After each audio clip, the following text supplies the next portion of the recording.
आपका चाहने वाला मरने के बाद अलग बॉडी में फिर से आपके पास वापस आ जाए तो फिर क्या होगा? क्या आप उसे पहचान पाओगे? इसे एक इंटरेस्टिंग सब्जेक्ट के साथ आज की मूवी एडिक्टेड ये 2002 की एक मिस्ट्री थ्रिलर मूवी आती है। एक कोरियन मूवी है। तो चलिए इसे एक्सप्लेन करना स्टार्ट करते हैं। ये स्टोरी है दो ब्रदर्स और बड़े भाई की वाइफ की। वो स्टार्ट होती है और हमें बड़ा ब्रदर दिखाया जाता है जिसका नाम होता है होजिन। ये एक आर्टिस्ट होता है। ये फर्नीचर के साथ आर्ट बना देता है। ये अपने आर्ट पर काम करता हुआ हमें दिखता है। इसके बाद ये बाहर निकलता है और अपने छोटे ब्रदर के पास जाता है जिसका नाम होता है देजिन। देजिन स्पोर्ट्स कार ठीक कर रहा होता है। ये उसे कहता है कि मुझे लगा था कि आर्मी में जाकर आने के बाद तुम बदल जाओगे, पर अभी भी तुम खिलौनों के साथ ही खेल रहे हो। होजिन को अपना ब्रदर रेस कार्स चलाता है, ये अच्छा नहीं लगता। उसे समझा रहा होता है कि ये बहुत ही डेंजरस है। देजिन उसे कहता है कि जो तुम करते हो ये भी डेंजरस है, इसमें भी तुम हर्ट हो सकते हो। साल में कितने सारे कार एक्सीडेंट होते हैं, पर रेस का एक्सीडेंट बहुत ही कम ही होता है। देजिन सुनने वालों वैसे नहीं होता। नेक्स्ट सीन में हमें इंसू दिखाई जाती है। ये बड़े ब्रदर की वाइफ है। ये स्टेज शो के लिए साउंड वगैरह मैनेज करती है। होजिन जो होता है वो घर पर ही रहता है। वो घर में खाना वगैरह सबका ख्याल रख लेता है।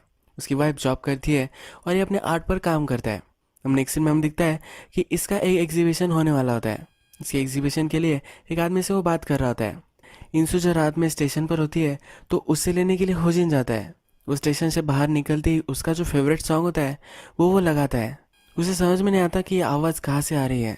उसने ऑलरेडी एक म्यूज़िक सिस्टम वाले को पैसे दिए होते हैं जो वो म्यूज़िक बजा सके। होजिन ने अपने वाइफ के लिए एक गिफ्ट भी लाया हुआ होता है। उसे समझ में नहीं आता कि आज हो क्या रहा है। घर आने के बाद उसके लिए बहुत सारा खाना उसने पकाया होता है। इंसू सोचने लग जाती है कि आज ऐसा क्या स्पेशल है। आज तो उसका बर्थडे भी नहीं है और होजिन का भी बर्थडे नहीं है। होजिन फिर उसे कहता है कि आज हमारी एनिवर्सरी है। इसे बहुत ही गिल्टी महसूस होता है क्योंकि इसे याद नहीं होता। होजिन उसे एक नेकलेस देता है। इंसू कहती है कि मेरे फादर का गिफ्ट था, ये बहुत ही प्रेशियस था, ये खराब हो गया था तो इसलिए अब होजिन ने इसे रिपेयर कर कर उसे दे दिया है। इंसू कहती है कि मेरे फादर मेरा बहुत ही ख्याल रखते थे। उन्होंने मुझे जो भी चीज़ दी है वो बहुत ही प्रेशियस हो जाती थी। तुम्हें भी उन्होंने मेरे लिए ही भेजा है। इंसू कहती है कि मैंने तुम्हारे लिए कुछ भी गिफ्ट नहीं लाया। ये फिर डिसाइड करते हैं कि आज ये दोनों इंटीमेट होने वाले हैं। ये एक मोमेंट शेयर ही करने वाले होते हैं। तभी देजिन वहाँ आ जाता है। देजिन के साथ फिर ये सब बैठे हुए होते हैं। जब होजिन 2 मिनट के लिए वहाँ से चला जाता है तो इंसू देजिन से पूछती है कि तुम्हारी कोई गर्लफ्रेंड नहीं है, कि तुम्हें नहीं लगता कि तुम्हारी गर्लफ्रेंड होनी चाहिए? देजिन कहता है मैं जैसा भी हूँ खुश हूँ। इंसू कहती है कि तुम हमेशा अपनी कार से खेलते रहते हो, मुझे समझ में नहीं आता तुम्हारे माइंड में चलता क्या रहता है। बहुत रात हो जाती है तो इंसू सोने के लिए चली जाती है। होजिन देजिन को कहता है कि तुम्हारे आज कान बंद रखना। देजिन भी इस पर हंसता है। रात में इंसू और होजिन दोनों बेड पे होते हैं। वो इंटीमेट होने वाले होते हैं पर होजिन को बहुत ही हिकअप्स आ रहे होते हैं। ये फिर अपना प्लान कैंसिल कर देते हैं। होजिन का एग्जीबिशन होने वाला होता है। होजिन एक बहुत ही बड़ा आर्टिस्ट होता है। रिपोर्टर से क्या बोलेगा वो इसकी प्रैक्टिस कर रहा होता है। देजिन उसे हेल्प करता है। देजिन उसे कहता है कि आर्टिस्ट की तरह बोलो, इसे पॉज लेकर लेकर बोलो। होजिन जब एक कर देता है तो देजिन कहता है कि तुमसे नहीं हो पाएगा। ये दोनों फिर यही हंस देते हैं। ये दोनों ब्रदर्स एक दूसरे से बहुत प्यार करते हैं। होजिन देजिन को अपनी कार तक छोड़ने के लिए आता है। देजिन की कार में उसने एक फिश लगाया होता है। उससे कहता है कि ये जो फिश है ये गुड लक के लिए है, ये तुम्हें किसी भी चीज़ से बचा कर रखेगा। जब देजिन घर से चला जाता है तो इंसू और होजिन दोनों घर पर अकेले होते हैं। ये दोनों फिर टेबल पर ही इंटीमेट हो जाते हैं। ये टेबल अनस्टेबल होता है तो टेबल के नीचे वो कॉइन लगाता है। अब नेक्स्ट सीन में हमें दिखता है कि देजिन अपने कार चलाने की प्रैक्टिस कर रहा है। वो इतनी फास्ट कार चलाता है तो कार का इंजन भी गर्म हो जाता है। उसे अपना वर्क बहुत ही पसंद आता है। इंसू जब अपने काम पर पहुंचती है तो उसे होजिन ने लेटर भेजा हुआ होता है। एक दूसरे को हमेशा लेटर भेजते हैं। 3 साल इनके शादी को हो चुके हैं फिर वे एक दूसरे को लेटर भेजते हैं। ये देखकर इसकी कलीग उससे पूछती है कि ऐसा कैसे है। सब लोगों को इनका लव बहुत ही अजीब लगता है। रात में भी इंसू होजिन के लिए लेटर लिखते लिखते ही सो जाती है। होजिन भी जब इसका लेटर पढ़ता है तो उसे बहुत ही अच्छा लगता है। होजिन जो होता है इसे गार्डनिंग का भी शौक होता है। वो अपने फ्लावर्स को पानी दे रहा होता है। तभी वह इंसू आती है। उसका जो नेकलेस होता है वो फिर से टूट गया होता है। होजिन को बोल रही होती है कि प्लीज़ इस नेकलेस को फिर से सुधार दो। यहाँ देजिन की एक फ्रेंड आती है। ये जो देजिन की फ्रेंड होती है ये उसे बहुत ही पसंद करती है। देजिन की फ्रेंड जब ये नेकलेस देखती है तो कहती है कि बहुत ही प्रीटी है। इंसू कहती है कि मेरे फादर ने बनवाया था, वर्ल्ड में इसकी तरह और कोई भी नहीं है। इस सीन को आप याद रखना, लास्ट में इम्पोर्टेंट है। नेक्स्ट दिन आता है और ये दिन देजिन की जो रेस होने वाली होती है उसका होता है। या होजिन अपना जो सब काम होता है एग्जीबिशन के लिए, उसे जो सब आर्ट कंप्लीट करना होता है ये सब वो कंप्लीट कर लेता है। वो आज देजिन की रेस देखने के लिए जाने वाला होता है। तेजिन की फ्रेंड उसे कहती है कि तुम्हारा ब्रदर तुम्हें अपोज करता है, तुम रेस करते हो तो उसे अच्छा नहीं लगता, तो क्यों तुम रेस करते हो? तेजिन कहता है कि मुझे बहुत ही अच्छा लगता है, ये मेरा पैशन है, मैं इसके बिना जी नहीं सकता। तेजिन की रेस स्टार्ट हो जाती है और होजिन उस रेस के लिए लेट हो जाता है। वो टैक्सी ड्राइवर के पास जाता है और उसे कहता है कि बहुत ही लेट हो चुका हूँ। उसे जल्द से जल्द वहाँ छोड़ने के लिए उसे बोलता है। ये टैक्सी ड्राइवर बहुत ही फास्ट गाड़ी चला रहा होता है। होजिन डर रहा होता है तो टैक्सी ड्राइवर कहता है कि 10 साल से मैं टैक्सी चला रहा हूँ, कभी भी मेरा कोई भी एक्सीडेंट नहीं हुआ है। तेजिन की रेस स्टार्ट होती है और जब वो रेस में होता है तब उसे टायर ज़रा ख़राब लगता है। ये वो चेंज करता है पर इसी वजह से उसका टाइम जो होता है वो थोड़ा सा ख़राब हो जाता है। वो बहुत ही तेज़ गाड़ी चला रहा होता है। रेस ट्रैक्स पर एक एक्सीडेंट हो जाता है। उसे उसकी टीम मैसेज देती है कि वहाँ से वो सही से चलाए, पर उसे ये सुनाई नहीं देता। उसके आगे एक गाड़ी आ जाती है और इसका एक्सीडेंट हो जाता है। होजिन भी टैक्सी से जब आ रहा था तो टैक्सी बहुत ही फास्ट चल रही थी। रास्ते पर इस टैक्सी का भी एक्सीडेंट हो जाता है। इन दोनों ब्रदर्स का एक ही टाइम पर एक्सीडेंट हो जाता है। इसके बाद हमें देजिन दिखाया जाता है। ये हॉस्पिटल बेड पर होता है और ये अनकॉन्शियस होता है। दो डॉक्टर्स बात करते हुए हमें दिखते हैं। ये कह रहे होते हैं कितना अजीब वर्ल्ड है। दोनों ब्रदर्स का एक ही साथ एक्सीडेंट हो चुका था। जो रेस कार चलाता था वो बच गया है और दूसरा ब्रदर जो आर्टिस्ट था वो कोमा में चला गया है। अब थोड़े दिन गुजर जाते हैं और देजिन अब कॉन्शियस हो चुका है। ये हॉस्पिटल के बाहर आता है और आईने में देखता है। ये ज़रा डिस्टर्ब होता है। अब ये कॉन्शियस में आ चुका है तो डॉक्टर्स बहुत सारी टेस्ट वगैरह इसकी करवाते हैं। इंसू फिर इसे घर लेकर आती है। ये कहती है कि तुम बच गए, ये भी एक मेहरबानी ही है। अब नेक्स्ट सीन में हमें दिखता है कि तेजिन होजिन की जो गार्डन थी उसके पास आ चुका है। जो फ्लावर्स थे वो मुरझा चुके हैं, इसे वो देख रहा है। इंसू वो शौक में ऐसा उसे लगता है उसके रूम में उसे छोड़ कर देती है। तेजिन दिन रात वहाँ सोता रहता है। नेक्स्ट दिन सुबह जब आती है तो होजिन के गार्डन में पानी लगा रहा होता है। नेक्स्ट दिन जब आता है तो होजिन के ब्रश से तेजिन ने ब्रश किया होता है। होजिन हमेशा ब्रश कर कर इंसू के लिए वो ब्रश रख देता था। इंसू को ये देखकर बहुत ही अजीब लगता है। इसके बाद हम देखते हैं कि होजिन का जो आर्ट था वो अब तेजिन कर रहा है। उस पर वो वर्क करना स्टार्ट कर देता है।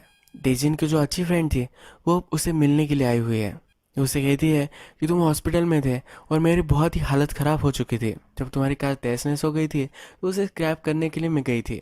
वो स्क्रैप होता हुआ देखकर बहुत ही मुझे अच्छा लगा। तेजिन अपनी कार से प्यार करता है तो उस कार से वो जेलस होती है। इसी वजह से उसे उस कार को स्क्रैप होता देखकर बहुत ही खुशी हुई होती है।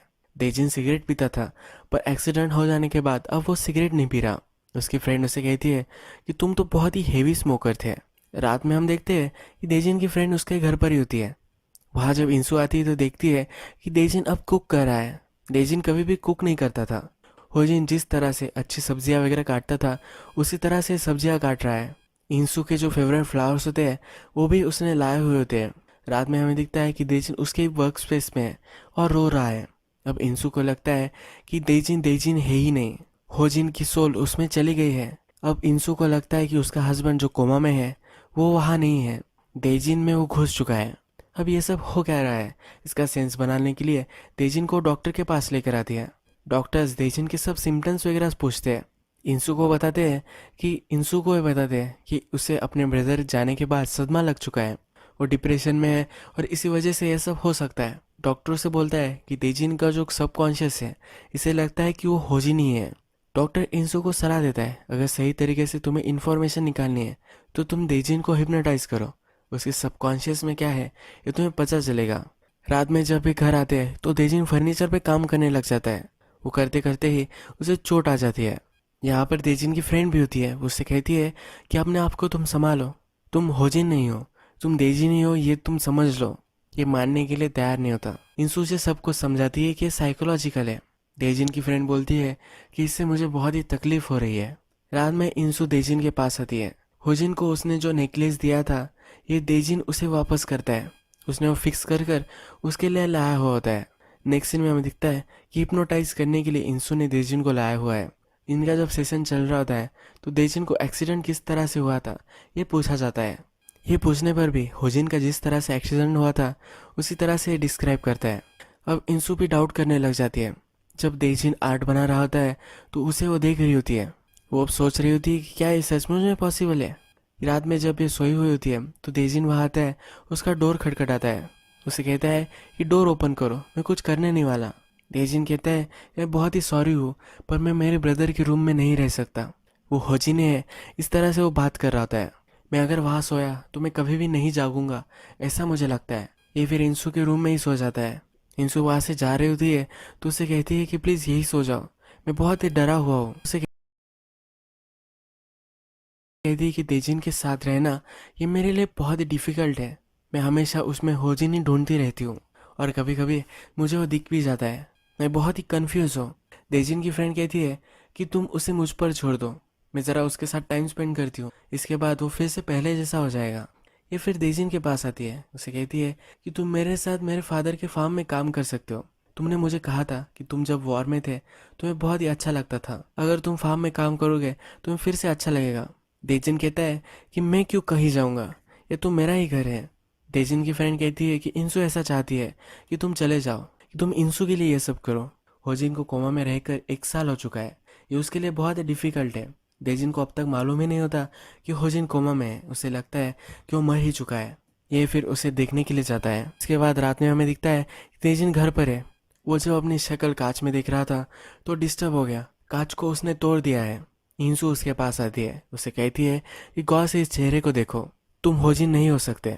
देजिन कहता है कि अगर तुम्हें लगता है कि तुम मेरे बिना सही से रह सकती हो तो मैं यहाँ से चला जाऊँगा, मैं देजिन की तरह ही जीऊँगा। ये फिर अपने फ्रेंड के साथ उसके फार्म में आता हुआ हमें दिखता है। इंसू होजिन जो कोमा में है उसे मिलने के लिए आती है। वो उससे कहती है कि तुम तो कभी भी लेजी नहीं थे, इतने वक्त तक तुम अब क्यों सो रहे हो।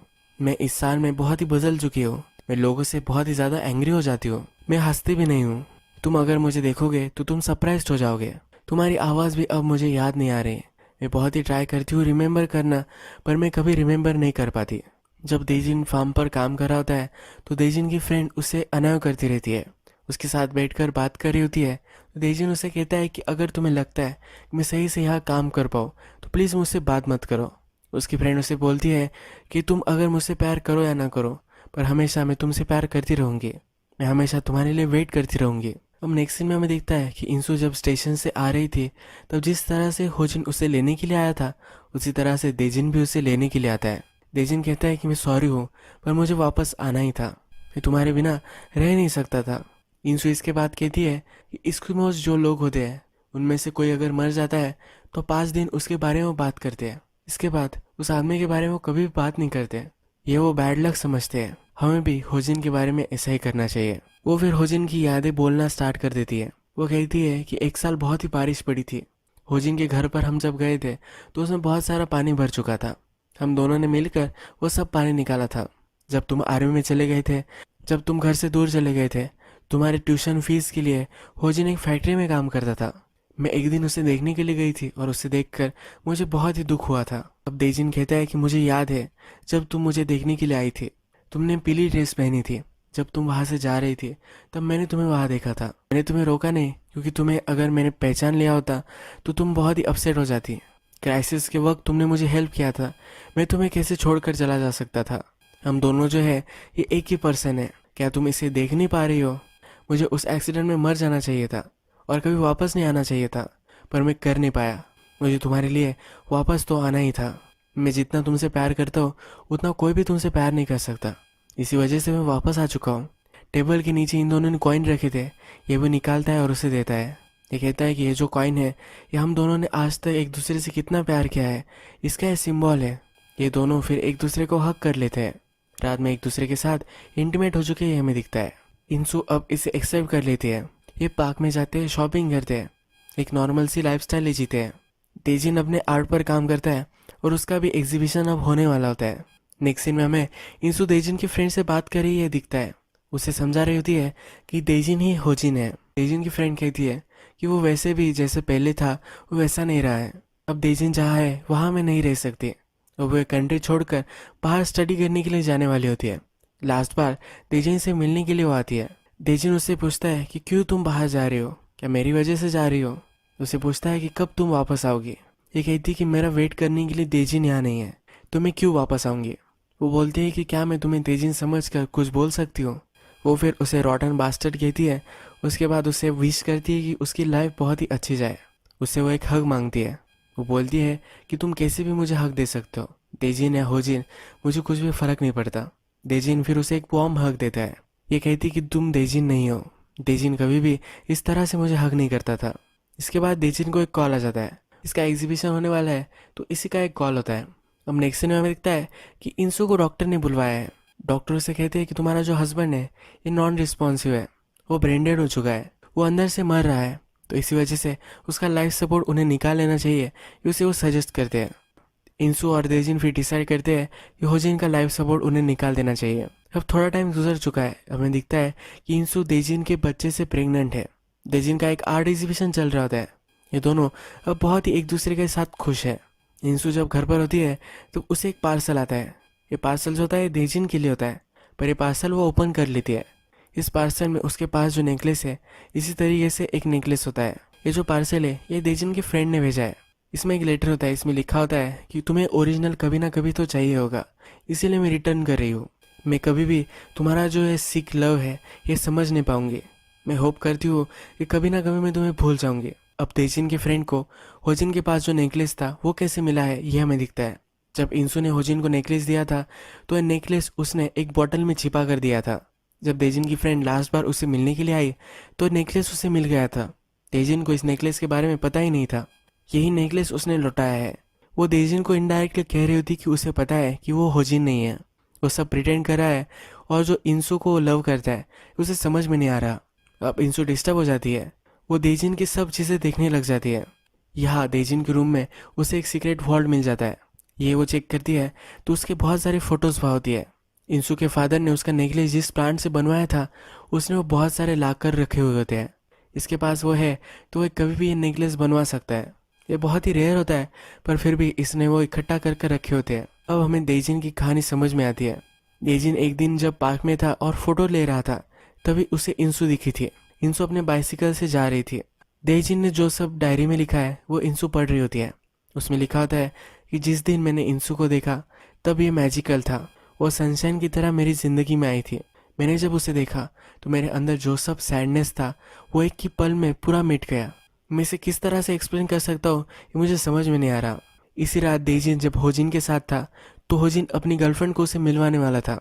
जब होजिन ने इंसू को इंट्रोड्यूस कराया तो देजिन का दिल टूट चुका था। वो कहता है कि मुझे लगा कि पूरे वर्ल्ड ने मुझे अबेंडन कर दिया है।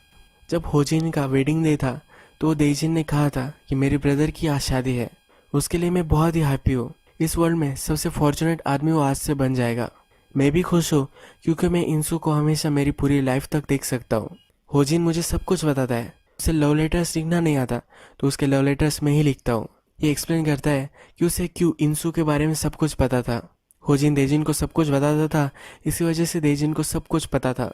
देजिन ने लिखा होता है कि मैं लकी हूँ, मैं उन दोनों के साथ ही रहता हूँ, पर अभी तक मैं पागल नहीं हुआ हूँ।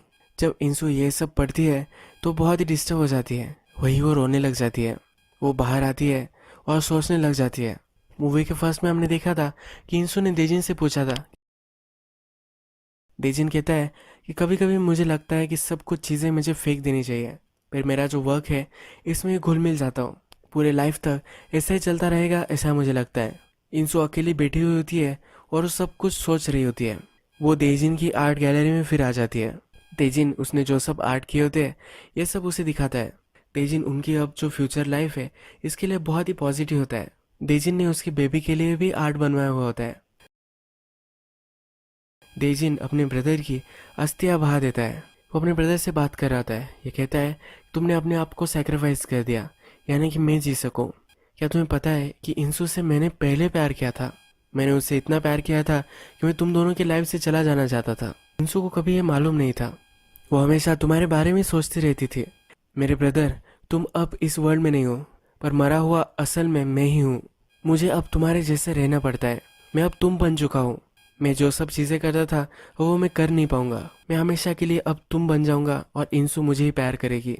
इंसू मेरे पास तो होगी पर वो हमेशा तुम्हारी ही याद करती रहेगी। वो अपने ब्रदर को कहता है कि कभी भी मुझे माफ़ ना करना। ये कहकर रोने लग जाता है। यही मूवी एंड हो जाती है। आपको ये वीडियो अच्छा लगा होगा तो प्लीज़ इस वीडियो को लाइक कर दीजिएगा। मैं बहुत सारी ऐसी मूवीज़ लेकर आता रहता हूँ, तो इस चैनल को सब्सक्राइब कर दीजिए और बेल नोटिफिकेशन आइकन भी दबाना मत भूलिए, यानी कि आपको सब मूवीज़ मिलते रहे। हम फिर से मिलेंगे एक नई मूवी के साथ, तब तक के लिए थैंक यू और आप अपने आप का ख्याल रखिए।